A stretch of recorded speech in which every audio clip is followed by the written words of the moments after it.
Now say, I can skydive. I can skydive. Good, strong. Feel the difference? Yeah. Okay, so what happens when you say I can't, you weaken yourself. When you say I can, you strengthen yourself. Literally physiologically. This is the neuroscience stuff that John was talking about earlier on in the program.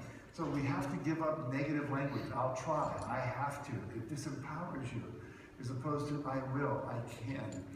Now, I want you to think of a time you had a failure experience in your life. You set a goal for some reason, it could be academic, financial, sports, whatever, but you just didn't pull it off. And you don't have to say it out loud. I just want you to remember one. When you got one, just nod your head.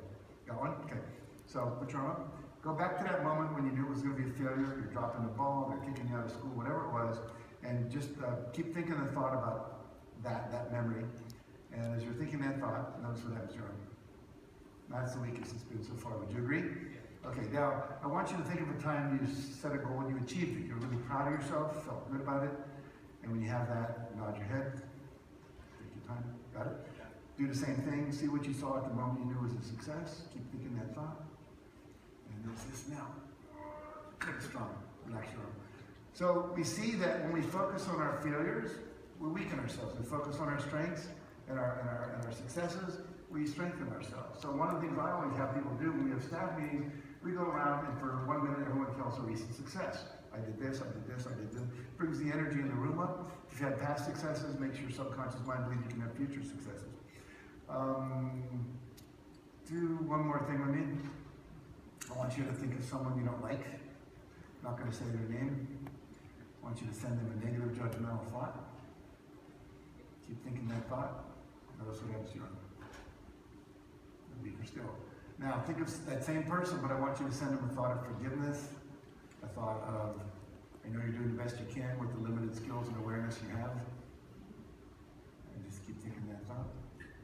And notice what happens now. Good. How's your arm doing, by the way? Okay, good. It's showing Oh, you did? Okay. Now, actually we'll do two more things. Think of a goal you have. And I want you to think only how it will support you, George, if you achieve that goal. Don't think about how it will serve anyone else. Only you. What do you get if you get to achieve this? Money, fame, fortune, whatever, self-esteem, whatever it might be. Keep thinking that thought about that goal. You got one? Okay, keep thinking of thought. What does George get? Nice. Okay? Now, think about, same goal, don't change the goal. But only think about what other people will get. How it will serve others if you achieve that goal. Keep thinking those thoughts. And those what happens now. Okay. So when we focus only on ourselves, we weaken ourselves.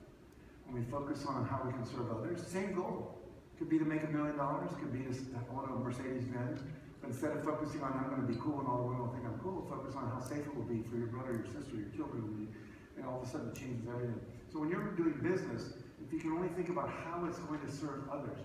Deepak Chopra, who most of you have heard of, he gets up every morning and his prayer is, please, Lord, show me how to be of greater service to more people. In other words, more service to the ones I'm serving and more people to be of service to.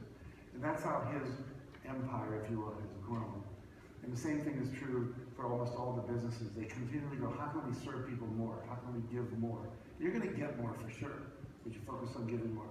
Now lastly, would you all look up here at George and think a negative judgmental thought about George? Just make one up. I don't like you would be sufficient. Keep sending that thought up here to George. And now watch what happens. You can hardly hold your arm. That's amazing. You were so strong in the beginning. Okay, now.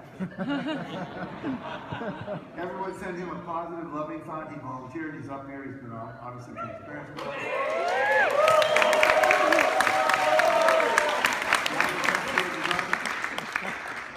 Feel the difference? Yeah. So you want to hang out with people who judge you or people who support and encourage you? Absolutely. Now, the problem is, not everyone does or will. So I'm going to teach you a technique and you all will learn this along with it. I want you to imagine you're standing in the middle of a fountain, like the statue in the middle of a fountain. You ever been to Las Vegas? You ever seen the picture of the Bellagio where they have all those fountains out front? Okay, so you're in the middle of the fountain, circles around you, water's going up about 8 feet, falling into the basin below, you're nice and dry in the middle. Close your eyes, imagine that, visualize it as best you can. It's a nice sunny day, lots of sparkling light in that water, surrounding and protecting you. Got a clear image of that? Keep imagining it. Everyone send George a negative thought again. You keep imagining the water. Now, stop imagining the water. Nod your head when you turn it off. Send him that same negative thought.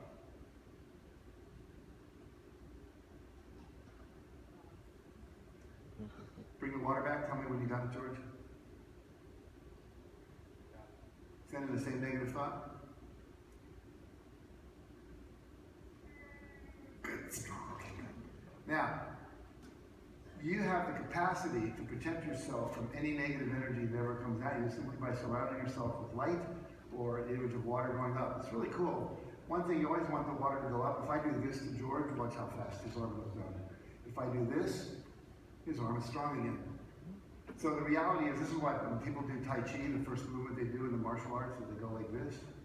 I'm doing my face faster than I should. And they go down like that, because in battle, you simply go like this. And you like people, and you're making energy move as well as doing the actual thing. You're done. We're not going to do that anymore for the shoulder.